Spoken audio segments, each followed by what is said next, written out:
Good morning. Our third Sunday of Easter, from the reading of Acts of the Apostles. Then Peter stood up with the 11, raised his voice, and proclaimed, "You who are Jews, indeed all of you, staying in Jerusalem, let this be known to you. Listen to my words. You who are Israelites, hear these words. Jesus the Nazarene was a man commended to you by God with mighty deeds, wonders, and signs, which God worked through him in your midst. As you yourselves know, this man delivered up by the set plan and foreknowledge of God, you killed, using lawless men to crucify him. But God raised him up, releasing him from the throes of death, because it was impossible for him to be held by it. For David says of him, I saw the Lord ever before me. With him at my right hand I shall not be disturbed. Therefore my heart has been glad, and my tongue has exulted. My flesh too will dwell in hope, because you will not abandon my soul to the netherworld, nor will you suffer your Holy One to see corruption. You have made known to me the paths of life. You fill me with joy in your presence. My brothers, one can confidently say to you about the patriarch David that he died and was buried, and his tomb is in our midst to this day. But since he was a prophet and knew that God had sworn a path to him, that he would set one of his descendants upon his throne, he foresaw and spoke of the resurrection of the Christ, that neither was he abandoned to the netherworld, nor did his flesh see corruption. God raised this Jesus. Of this we are all witnesses. Exalted at the right hand of God, he received the promise of the Holy Spirit from the Father and poured him forth, as you see and hear. The word of the Lord. Our second reading from the first letter of Peter. Beloved, if you involve as Father him who judges impartially according to each one's works, conduct yourselves with reverence during the time of your sojourning, realizing that you were ransomed from your futile conduct, handed on by your ancestors, not with perishable things like silver or gold, but with the precious blood of Christ, as a spotless, unblemished lamb. He was known before the foundation of the world, but revealed in the final time for you, who through him believe in God, who raised him from the dead and gave him glory, so that your faith and hope are in God. The word of the Lord. The Lord be with you. A reading from the Holy Gospel according to Luke. That very day, the first day of the week, two of Jesus' disciples were going to a village 7 miles from Jerusalem called Emmaus, and they were conversing about all the things that had occurred.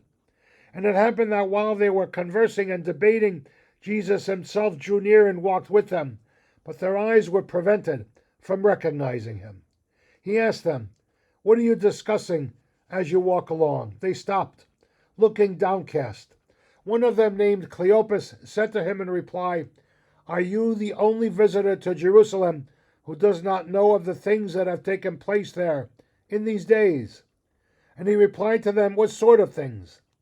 They said to him, The things that happened to Jesus the Nazarene, who was a prophet mighty in deed and word before God and all the people.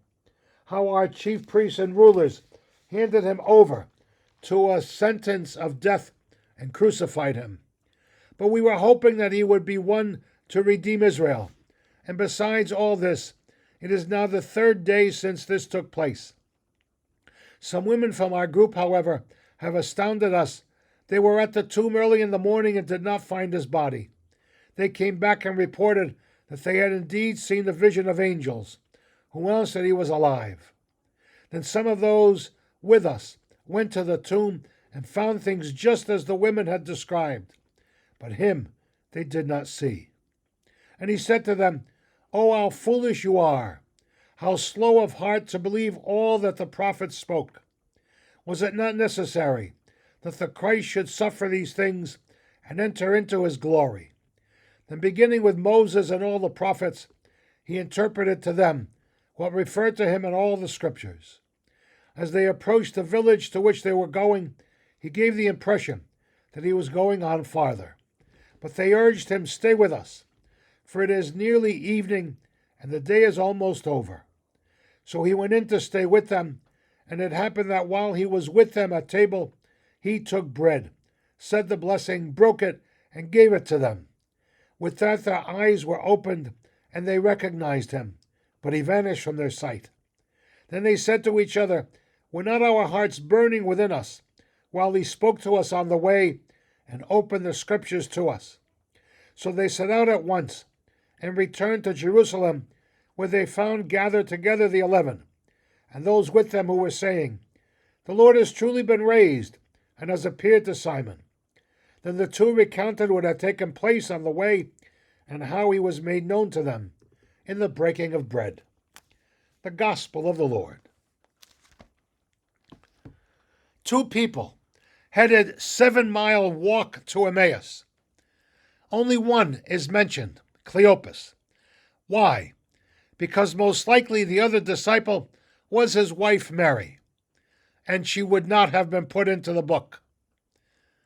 Probably because the other disciple, as Mary, was a woman, and they were not always mentioned. And in 2023, women are still trying to get equality. Another agonizing week for them, Cleopas and his wife. Their hopes and dreams were turned to grief and despair because their leader was crucified. And they felt it was time to go back to their previous lives. This past week was the last straw.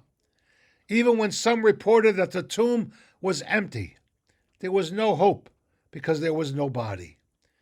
And with no body, there's no hope.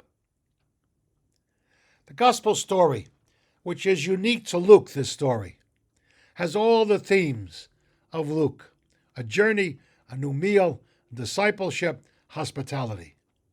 The problem with this couple is that on the road to Emmaus is going in the wrong direction. They're heading away from Easter, in which death has had its sting. People of faith should be rejoicing, but this couple is leaving town in a hurry. They're running away.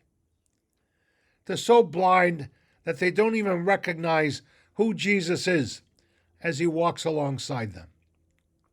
And when they finally realize who this stranger is, they run back 7 miles to Jerusalem and tell their companions about the meeting of Jesus along the way.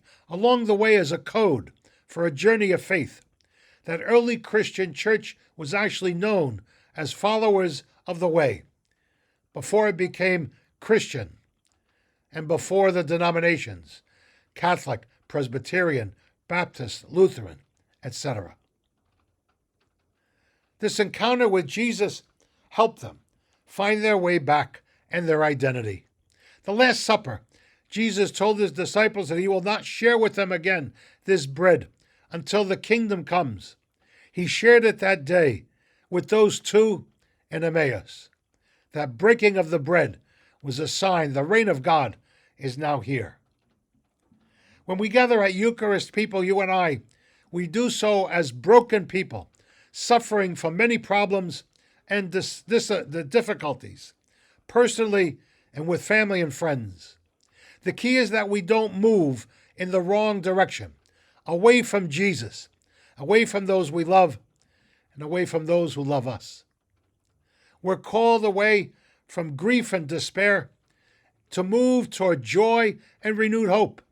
We do not do this alone, but with others who travel with us and are there to help us. More importantly, we do this with Jesus Christ, who is our bridge over troubled waters. God bless. Husband and wife celebrating their 35th wedding anniversary. They're excited. They rent the honeymoon suite at a big hotel. Later that afternoon, the wife calls down and asks for maintenance. Maintenance calls back within a minute. "Can we help you?" She says, "Yes, I need you up here right away to the honeymoon suite." He says, "Ma'am, what's the problem?" She says, my husband and I have had the biggest fight we've ever had in our 35 years of marriage. And he's threatening to jump out the window. He says, ma'am, we still don't know. We don't get involved in domestic disputes. She says, no, I need you here right away. He says, why? She says, I can't get one window open. Have a good week, everyone. God bless.